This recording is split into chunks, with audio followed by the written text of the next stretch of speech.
The 18th of June, 1968. June 18th, 1862. We are releasing this episode on June 18th because this is a significant date in two Medal of Honor stories we told you in the past on this podcast. In fact, June 18th is an important date in the story of the very first recipients of the Medal of Honor, Andrews Raiders during the Civil War. It is also an important date in the story of the last person to be awarded the Medal of Honor, the late Vietnam War veteran Captain Larry Taylor. And both of those stories have major ties to Chattanooga, Tennessee. I had a shade more than 2,000 combat missions, and I never refused a mission, and none of my men ever refused a mission. You were scared most of the time, but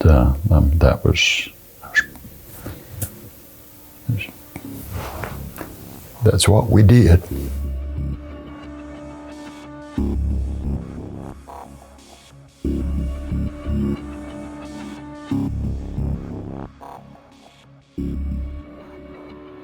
My name is Josh Rowe, and this is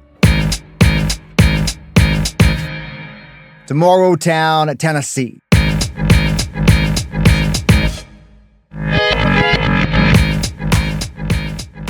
The first recipients of the Medal of Honor were awarded on March 25th, 1863 during the Civil War.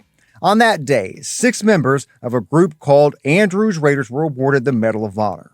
Those raiders stole a train in North Georgia in an attempt to destroy the railroad between Atlanta and Chattanooga. That mission ultimately failed and the men were captured. I told this story along with historian and author Brad Quinlan and several other people in a recent episode of this podcast called The Mysterious Cases of Privates Shadrach and Wilson. I re-edited a couple of clips from that episode to play for you here.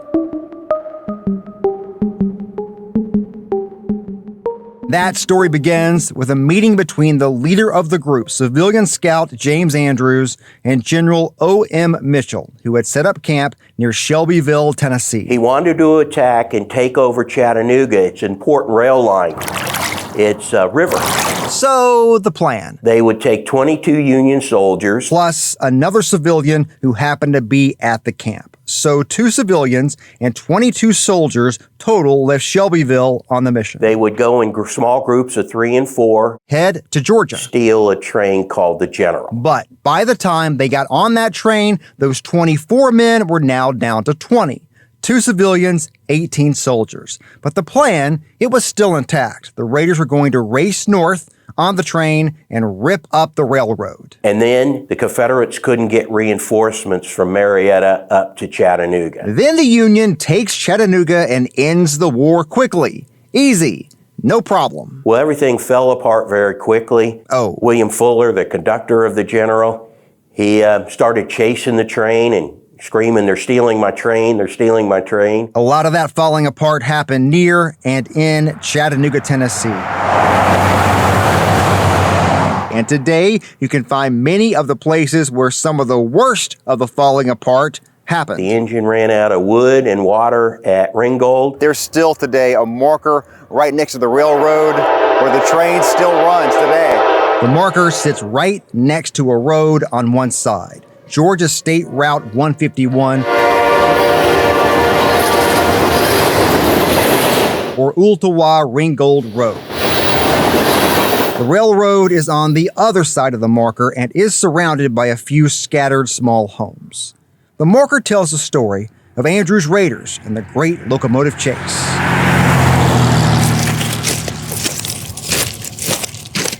The pursuit then was at such a rapid pace that serious damage to the railroad by the Raiders was impossible.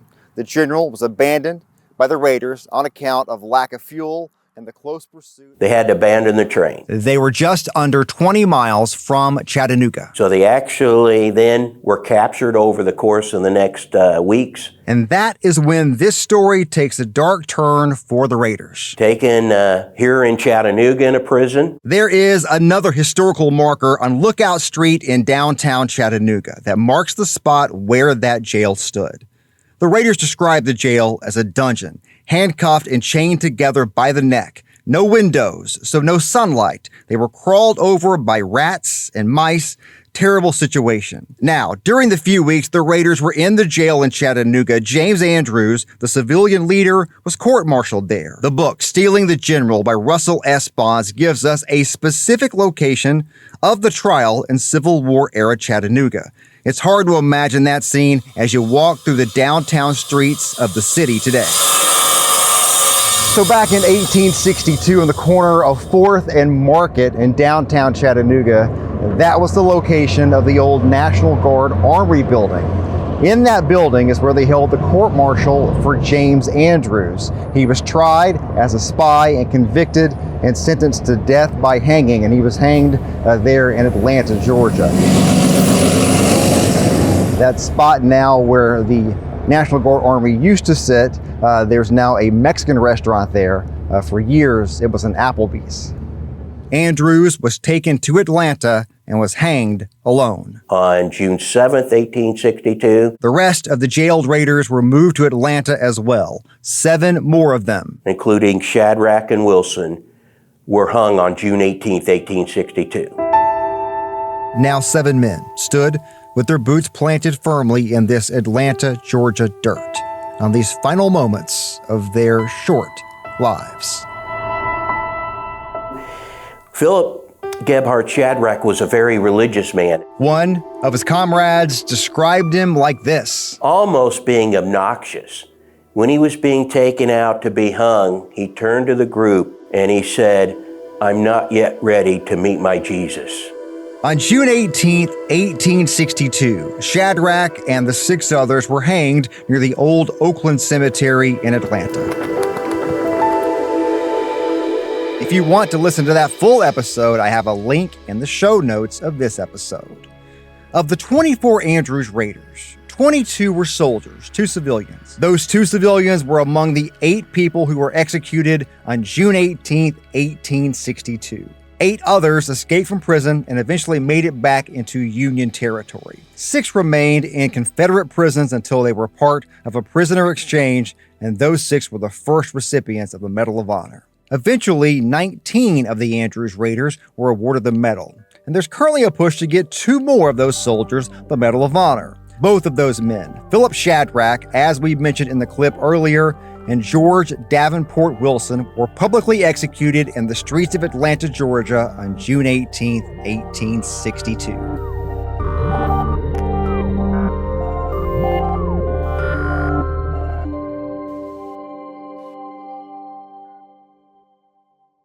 In September of last year, Captain Larry Taylor was awarded the Medal of Honor in a ceremony at the White House. Taylor was a Cobra helicopter pilot during the Vietnam War, and he rescued 4 men in a combat action that happened on June 18, 1968. Last year, on the show, Captain Taylor and Dave Hill, the only remaining survivor from the men who were rescued that night, told the story of what happened. We found them and we went to work clearing a hole for them. So there were 2 of these helicopters on the mission. Each had thousands of rounds and loaded with rockets as well. So they joined the fight, trying to create enough space for the LRP team to escape. That's until they began to run out of rockets and run out of ammunition, and you couldn't see anything. So the soldiers on the ground are in trouble. The helicopter out of ammunition, and they can't see. Also, my fuel light was on. That means you got 20 minutes to go somewhere. So the situation, it's getting much worse. I needed to think of something innovative to pull these guys out because they were going to die. There were 4 of them, and they were surrounded by about 60 people in a ring. So Larry calls in for more artillery, and part of the village starts to catch fire. It took their mind off of shooting at us, and so they quit shooting at us. He realizes if he has a chance to get those men out, this is it. I said, all right, blow your claymore mines, and when you do, start running on an azimuth of 135 degrees. Run out in what you think is 100 yards and lay down. And again, he can't really see them, so he hopes what they think is 100 yards is the same thing that he thinks is 100 yards. Flared and landed and set it down in the dark. And then I nearly sat down on top of them. He did just what he said he did. He landed his helicopter in the middle of a firefight. And these helicopters, the Cobras, they're also called gun ships. They move fast, are loaded with guns and ammo. It was only 36 inches wide. Matter of fact, you had to wear a shoulder holster because you couldn't get your butt in the seat with a 45 on your hip. It has two seats, one in front and one behind. These helicopters are not made to move troops, so once Larry lands the helicopter in the dark, in a field, in a firefight, these soldiers don't have any place to sit or ride in the helicopter. So what do? Well, here is Dave Hill.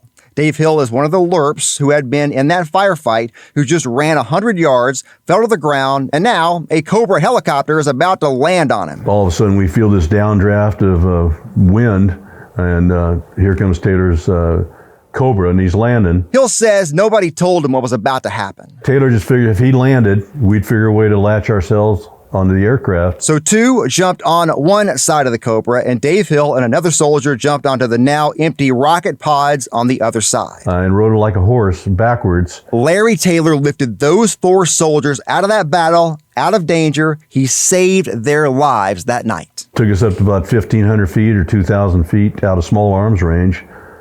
Took us to the Saigon water treatment plant. Roughly an 18-mile ride. It was kind of a magic carpet ride that we got paid to ride. Now, typically on these missions, there was another helicopter that would carry soldiers out of danger, designed for troop transport.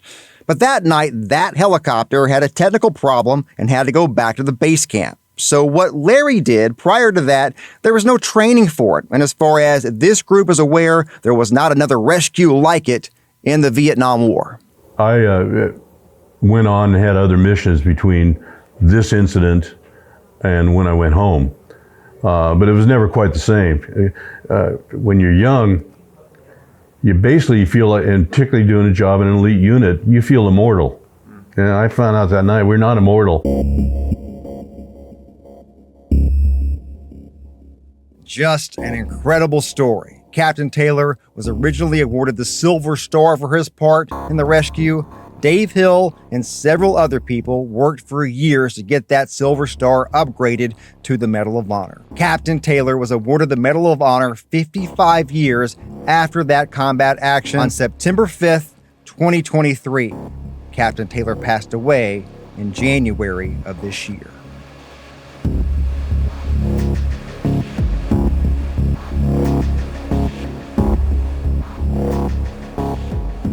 Next time on the show, I'll spend more time on Andrews Raiders with a conversation with Jennifer Sweet, a descendant of Raider Philip Shadrack's family. That's on our next episode of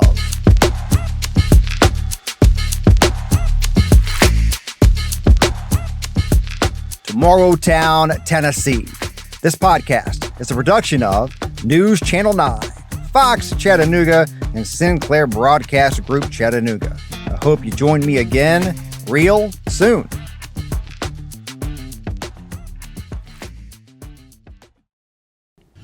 Thanks for making News Channel 9 your trusted source for local news. For updates and the latest on breaking news, hit that subscribe button and turn on notifications.